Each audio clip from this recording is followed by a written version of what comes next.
Nobody knew where it came from. No one had seen the hole being dug. It looked like it would have taken all night, and at least a few people to do it in order for the hole to appear one bright Sunday morning. Ronan was fascinated from the second he'd heard about it. He was so captivated by the idea of this mysterious thing whose depth had no number and origin had no explanation appearing in their boring town, in the field outside the woods.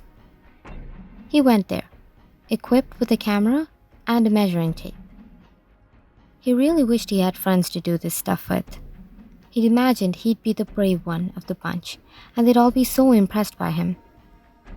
Still, this was the best thing to happen to him in years. He measured the length and width and carefully noted them down, along with a rough sketch.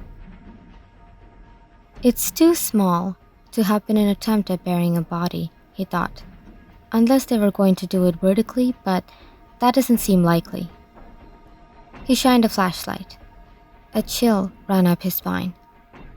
The darkness in the hole almost seemed to swallow the flashlight's brightness.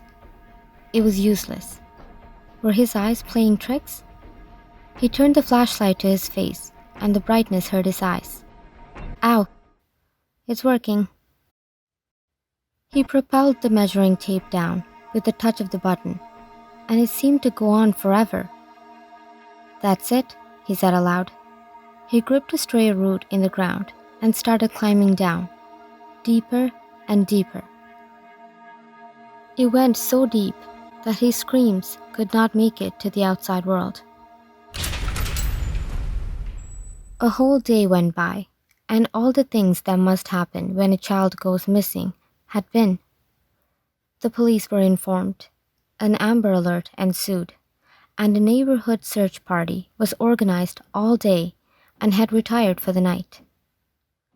Ronan climbed out of the hole as easily as he'd climbed in.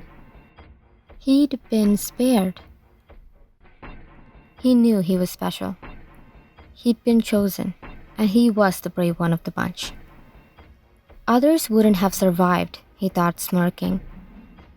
He'd went back to school, and for some reason, though the parents thought this was a sick joke to play on his parents and the town, the kids suddenly knew who Ronan was.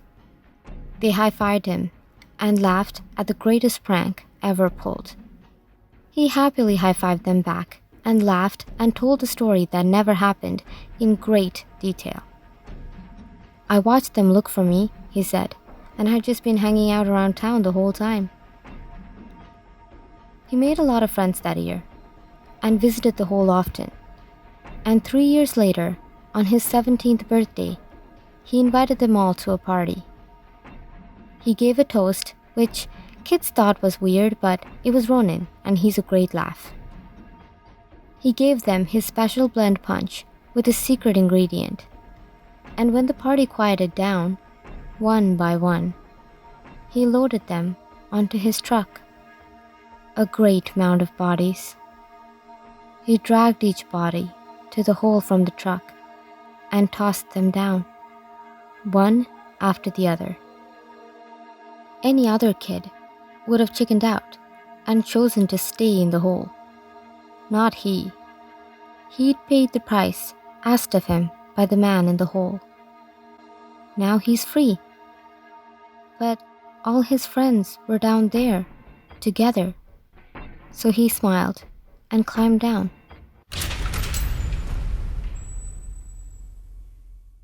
As mysteriously as it had appeared, the hole had vanished, but no one noticed as the town had hit the highest number of teenagers gone missing, and all in the same night.